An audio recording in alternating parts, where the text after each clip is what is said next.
alma e espírito como substância e espirituais, não é isso? Vamos analisar. Quando nós pegamos essa palavra nefesh, do hebraico, alma, não é isso? Indica, na verdade, o termo aqui, ele não está falando de unidade separada. Não, ela fala do homem completo. Corpo, alma e espírito. Então, aqui nós temos essa entidade que não é separada. Já para a filosofia grega, era separado. Se você pegar Platão no Fédon, e se você analisar, ele dizia o seguinte: a alma era imortal para Platão. Mas Platão dizia que a alma estava presa ao corpo. Ela era uma entidade separada. Com a morte, o homem saía, a alma saía do corpo, que se acabava, e essa alma que saía do corpo, ela ia voltar para o mundo das ideias. Essa é a ideia de Platão. Quando você vai para Aristóteles, Aristóteles já é diferente. Ele acredita que há uma unidade entre a alma e o corpo. Ele não crê nessa separação, mas ele acredita também na imortalidade. Eu estou falando da filosofia grega. Como entendia essa alma e o corpo? Platão errou. E muita gente seguiu Platão e o neoplatonismo. Ok? Aí quando você observa a Bíblia, Gênesis 2,7, e formou o Senhor Deus o homem do pó da terra. Olha, formou o Senhor Deus a parte matéria e soprou nas suas narinas o fôlego e o homem se tornou nefesh hayah. O homem se tornou alma vivente. Veja que a unidade aqui ela é integral. Quando a gente fala dessa alma aqui, na verdade, nós podemos dizer que ela tem uma união com o corpo, que é a matéria, que foi soprado por Deus, o sopro, e entrou na matéria. Então, a alma, ela tem 3 coisas para explicar no hebraico. Uma é vida, Gênesis 9,4. Segundo, pessoa. Terceiro, desejo ou emoção. Salmo 42, primeiro. Pessoa, Levítico 17:11. Pronto. Então, a alma bíblica, ela é o centro da personalidade. É assim que a Bíblia define. E não algo separado à parte do homem. Não tem nada disso. Já no grego, no Novo Testamento, é psique ou psique, que na verdade indica a vida consciente que pode sobreviver após a morte. Certo? Então, pontuamos isso aqui. Se vocês analisarem Lois Benkoff, ele diz que a antropologia bíblica, ela é holística. Ela fala que o homem é corpo juntamente com a alma. Já a antropologia grega, ela é dualística. Ela fala que as entidades são separadas. E nós não concordamos com isso. Terceiro, nós já explicamos aí a hermenêutica de Gênesis, não é isso? A hermenêutica de Gênesis e dos 3 textos que nós colocamos aqui, certo? Agora nós vamos correr aqui para chegar ao cerne de Mateus 28. Volte lá, vamos ler dois verbos aí presentes em Mateus 28. Vamos lá. E não temais os que matam o corpo e não podem matar a alma. Temei antes aqueles que podem fazer perecer no inferno a alma e o corpo. Nós temos primeiro apokteinai. Esse apokteinai é matar. É o verbo matar. Esse verbo matar que aparece aí, tu destaca ele aí para o povo, viu? Esse verbo matar, a ideia é matar fisicamente. Por exemplo, quando um bandido pega uma arma, que ele atira numa pessoa, a alma saiu do corpo, não saiu? Mas o que foi que pereceu? O corpo. Então ali, o verbo matar é matar o corpo mesmo. É matar fisicamente. Está aí. Agora nós temos um outro verbo que aparece aí, que está aí no próprio texto original. Nós temos aí apolessai. Esse apolessai, que é o verbo perecer. Esse verbo perecer, que vem de apólime, esse verbo apólime aqui quer dizer perder, arruinar, destruir, mas nunca esse verbo tem a ideia de aniquilar. Porque tem pessoas que ensinam que a alma ela é mortal. Não é isso? Nós vamos já falar. Agora, o texto nunca dá a ideia de que a alma ela seja mortal. Isso aí, gente. O léxico de Strong diz destruir completamente, arruinar, perder, causar dano irreparável, mas nunca extinguir a existência. Aí você pergunta, pastor, e o que é fazer perecer no inferno? Significa submeter a alma a uma destruição e a um sofrimento eterno, e não aniquilamento. No meu curso teológico, eu gasto quase 2 horas falando sobre isso. O Wayne Gruden diz, o verbo apolimir não implica aniquilação, mas ruína e perda da bem-aventurança. Que essa bem-aventurança, ela é dada para os crentes em Apocalipse 14, 13, não é isso? Bem-aventurados que morrem no Senhor. Então, não existe essa de se matar a alma. A alma, ela permanece consciente sob juízo na eternidade sem Deus. Quer ver? Apocalipse 2:10, rapidinho. Nós temos Lucas 16, 22, 23, que eu não vou ler aqui. Apocalipse 2:10. Sim. Nada temais das coisas que hás de padecer. Eis que o diabo lançará alguns de vós na prisão para que sejais tentados e tereis uma tribulação de 10 dias. Ser fiel até a morte e dar-te-ei a coroa da vida. Pronto. Então vamos lá. E perecer e a imortalidade da alma. Quando você pega o verbo apolime corretamente, o homem pode morrer fisicamente, mas sua alma não pode ser destruída. Deus pode arruinar a alma, ou seja, destiná-la à condenação eterna, mas ele não mata a alma. Aí quando diz, Ezequiel 18, a alma que mas ali não é morte, no sentido de extinguir. Pode ser a morte física, que trouxe a consequência de Romanos 5,12, a morte espiritual e também a morte eterna, separação total de Deus. Eita, meus irmãos. Muito bem, quando eu falo aí sobre os atributos da alma, onde que está, pastor? Aqui.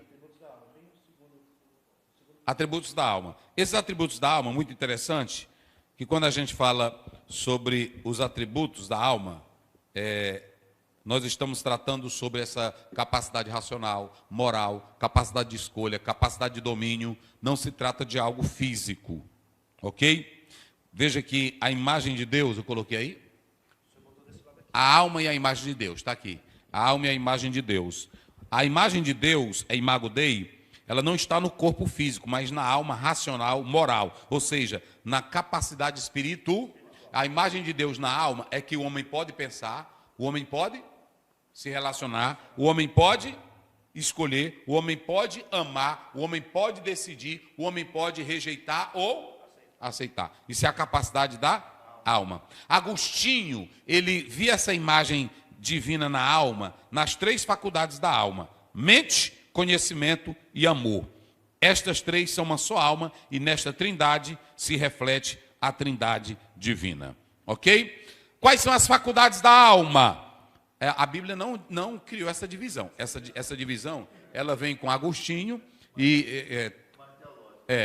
como a teológica, ela vem com Aristóteles, ela também vem aí com Tomás de Aquino, certo? Então a teologia clássica, ela fez essa divisão. A Bíblia só diz assim, a alma. A Bíblia não ficou, a alma tem 3 partes, não tem isso não. Mas como eles dividiram, nós seguimos aí o que Aristóteles e Tomás de Aquino fizeram. Porque você vê que o Tomás de Aquino segue Aristóteles. Essa ideia da divisão, ela vem de Aristóteles. Primeiro, intelecto, capacidade de raciocinar e conhecer. A alma tem a capacidade de raciocinar e conhecer. Provérbio 2,6 diz, o Senhor dá saber afetividade, a alma, ela tem emoções, a capacidade de sentir. A Bíblia diz lá em João 11:35, Jesus, ele chorou como homem e na parte da emoção, que era o quê? A alma. Vontade é a capacidade de escolha, o pastor Adalberto falou, agora há pouco, Deuteronômio 30:15 e o verso também 19, não é isso? Eis que eu ponho diante de vós a vida e a morte. Escolhe, pois. Então pronto, está aí, da alma. E aí nós temos aqui a seguinte pergunta: a alma, ela é imortal ou não, pastor Ziel? Vamos lá. Do Velho ao Novo Testamento, a Bíblia mostra que a alma é imortal. Mas a teologia bíblica do Velho Testamento, ela era progressiva. No Novo Testamento é que ela tem o desfecho final e completo. Mas se nós analisarmos a ortodoxia cristã histórica, ela pende mais para a ideia de que a alma sempre foi e é imortal. E ela fica consciente em um estado intermediário, aguardando a ressurreição final. Fundamentos bíblicos, nós podemos observar rapidinho. Agora eu vou precisar da ajuda de vocês. Aqui eu tenho que ler. Eclesiastes 12:7. Vamos lá. 12:7. Aí a gente sabe, né? Isso aí é bem facinho. E a Bíblia diz que e o pó volte à terra como era. E o espírito volte a Deus. Ou seja, aqui você tem a separação entre o corpo e a alma. Veja bem. A alma sai do corpo. O corpo volta para onde? Para cumprir Gênesis 3:19. E o que é pó? Volte a pó. E o espírito? Porque a palavra alma e espírito, elas estão interligadas. Elas são inseparáveis. Ok? Então, o espírito que retorna a Deus, indicando a continuidade. Quando a Bíblia diz que o espírito volta a Deus, está dizendo que a vida continua onde? Na eternidade. Ok? Aí Gênesis 35:18. E aconteceu que saindo-lhe a alma, morreu. Olha, na hora, lê isso aí, olha aí. E aconteceu que saindo-se-lhe a alma, porque morreu, chamou o seu nome Benoni, mas seu pai o chamou Benjamim. Ben é filho, né? É. Benoni, Ben é filho. Então veja bem, quando a alma saiu do corpo, mais uma vez está provada que há uma separação entre o corpo e a alma não morre. Quem é que morre aí? O corpo. Aí nós temos no Novo Testamento a imortalidade, ela foi confirmada por Jesus, aqui no texto. Não tem mais os que matam o corpo e não podem matar ela permanece viva depois que o corpo morre. Aí nós temos mais referências. Lucas 16:22-23. Lázaro, o rico e o Lázaro consciente após a morte. Apocalipse 6:9-10. As almas debaixo do altar, clamando por justiça. E aí você quer ver mais? Lê só essa, 2 Coríntios 5:18. Tem muitas aqui, mas eu não tenho tempo. Vamos lá. Todas essas passagens não falam de aniquilamento. Não fala de aniquilação, aniquilamento. Como é que diz? E tudo isso provém de Deus, que nos reconciliou consigo mesmo por Jesus Cristo. Qual é aí? 5:18. 5:8. É 5:8. 5:8. Mas temos confiança e desejamos antes deixar este corpo. Temos confiança e desejamos antes deixar este corpo. Sair desse corpo para habitar com o Senhor. Meu Deus do céu. Meu Deus do céu. 3 teorias, porque a gente prega aqui. Tu está filmando, Daniel? Volta para cá. A gente prega aqui, tem gente que pensa que a gente é besta. Tem uns teólogos aí que pensam que a gente não entende das coisas. É assim ou não é? Aí quando a gente fala de alma, de aniquilação, aí ele, olha, o pastor ainda é arcaico. Vem para cá que eu vou te provar que a alma, ela vai lá no inferno, ninguém vai. É a tua teoria, rapaz. Porque não tem só uma, tem 3 teorias. Olha aqui, deixa eu falar para vocês. 3 teorias que procuram explicar sobre o que acontece com a alma após a morte. Eu disse quantas? 3. Olha, a primeira, tradicionalismo, condicionalismo e o aniquilacionismo. São essas 3. São essas 3. Então, tem pessoas que seguem a teoria aniquilacionista. Ele achou que interpretou que está certa a ideia dele, ele segue aquela ideia. Mas tem o outro que segue a ideia tradicionalista. Ele entendeu o texto bíblico, leu e entendeu que essa é a visão correta. E tem outros que seguem o condicionar. Vamos lá. A primeira, tradicionalismo ou imortalismo bíblico. A alma é imortal por natureza e continua consciente após a morte, seja no céu ou no... Essa é a posição mais adotada e é a posição que eu creio. Agora, se tu não crê na minha, problema teu. E é o direito meu crer. Agora, tu andar dizendo que eu não sei, que eu sou analfabeto bíblico, mostra o nível de crença que você tem. Segunda, condicionalismo. A alma não é imortal por si mesma, mas somente pela ação divina. Os ímpios deixarão de existir após o juízo. Essa visão é defendida pelos adventistas e também por teólogos contemporâneos. Mas não se harmoniza com Mateus 25, 46 e nem com Apocalipse 20, verso 10. Leia os dois. Já vamos encerrar. 25, 46. E estes irão para o tormento eterno, mas os justos para a vida eterna. Se não há, por exemplo, se o Senhor Jesus quisesse dizer que não havia esse perecimento eterno, para que ele então ia falar? Por que ele não adota aquela ideia? Não, depois da morte se acaba tudo. Aniquilou tudo. Os santos vão para o céu e os outros vão morrer, não vai ter mais castigo? Meu Deus do céu. Apocalipse 20, 10. 20, 10. E o diabo que os enganava foi lançado no lago de fogo e enxofre, onde está a besta e o falso profeta. E de dia e de noite serão atormentados para Meu todo Deus. o sempre. Cadê o texto bíblico grego? Deixa eu ver bem aqui, professor. Aí é Apocalipse 20, 10. 20, 10, né? Apocalipse capítulo 20, verso 10. Só um minuto. 20, verso 10, né? E o diabo que os enganava, né? Cai rodiabolós, roplanon, autus, ebleten. É que, foi jogado, passivo, no lago de fogo e enxofre, onde o falso profeta e etc. E você tem aqui, aionas, ou tom aionon. Aqui é pelos séculos dos séculos. Vai embora na eternidade. Não tem esse negócio de aniquilação. Agora, nós temos o terceiro, o aniquilacionismo. A alma é morta e deixará de existir completamente no juízo final. Essa ideia contradiz as palavras de Jesus, como também a noção do castigo eterno. O verso 15 ainda do texto de Apocalipse diz: e aquele que não foi achado escrito no livro da vida foi lançado no lago de fogo. No lago de fogo. A teologia histórica mantém a mesma posição da imortalidade da alma, entendendo que a destruição mencionada nas Escrituras, por exemplo, perecer, significa perda da comunhão com Deus e não extinção.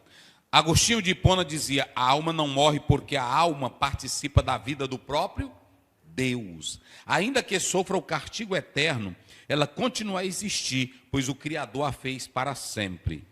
De Civitate Dei 13, verso 2. Tomás de Aquino, ele dizia: a alma é a forma substancial do corpo, mas sendo espiritual, subsiste após a dissolução do corpo e permanecendo em ato. Lois Benkoff diz: a imortalidade da alma é uma doutrina fundamental. Ela é espiritual em essência e, portanto, não se dissolve com a morte. Weingruden: as Escrituras ensinam que a alma continua a existir após a morte e que os crentes estarão conscientes na presença de Cristo, enquanto os ímpios permanecerão conscientes na punição eterna.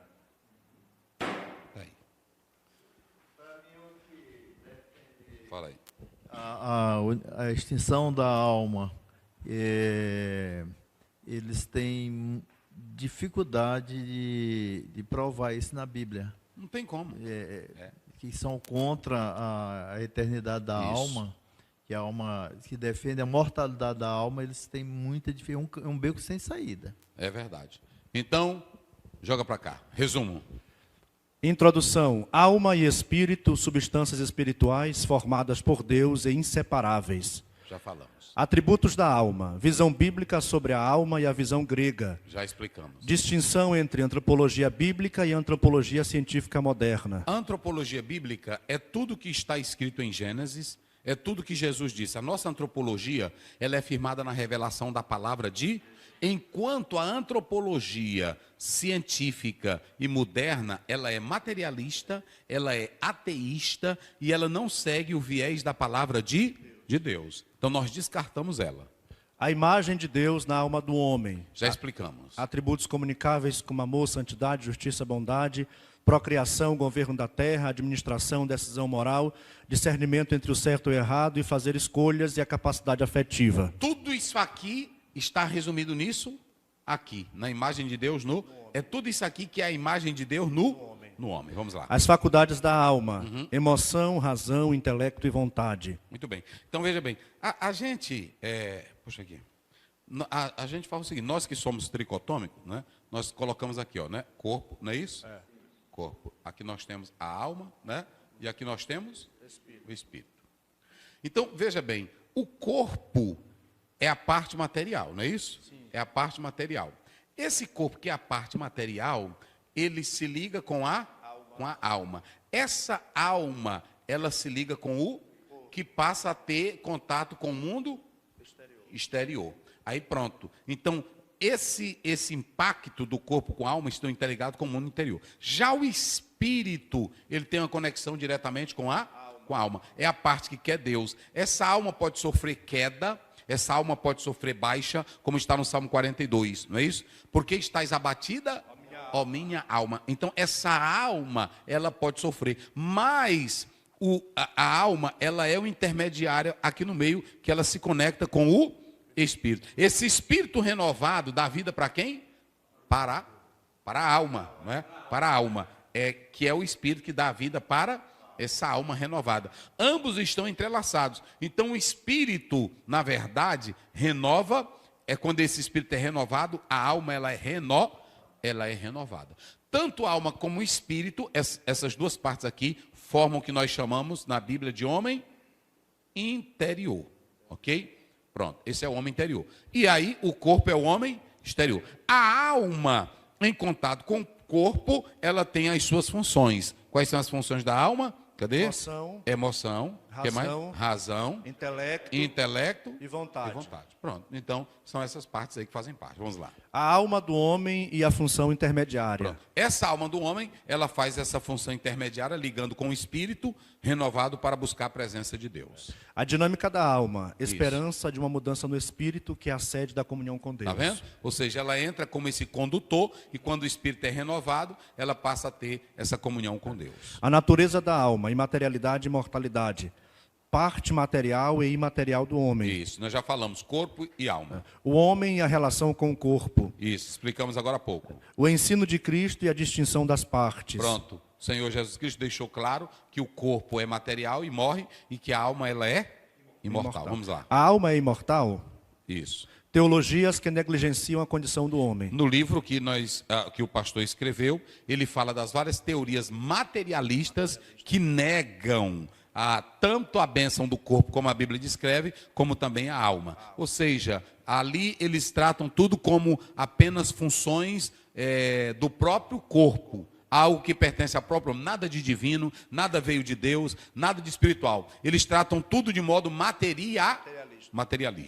A alma renovada e submissa a Deus. Pronto. Cuidando espiritualmente da alma. Aí nós temos aqui, a alma renovada é submissa a Deus. É o último ponto. Ou seja, quando essa alma que ela pecou, saiu de Deus, mas quando a palavra reorienta ela, então essa alma ela passa a estar renovada. E a alma renovada, ela precisa do cuidado espiritual, do cuidado de Deus. E aí nós temos que analisar o seguinte, a alma humana ligada com o corpo, ela só quer riqueza, ela só quer prazer, ela só quer dinheiro, ela só quer fama. E essa alma destruída pelas coisas materiais, elas sufocam a palavra.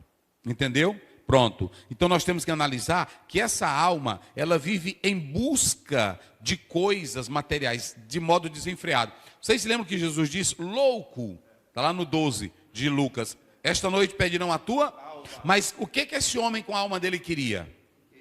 Só riqueza, só poder, só glória, só fama, só prazer. Ou seja, isso criou uma ansiedade. Porque a alma ligada ao corpo, louca pelas coisas materiais, cria o que é chamado de ansiedade. Jesus disse, não andeis ansiosos por coisa, mas aí a alma ansiosa, ela vai trazer problemas, porque o homem é um ser psicossomático.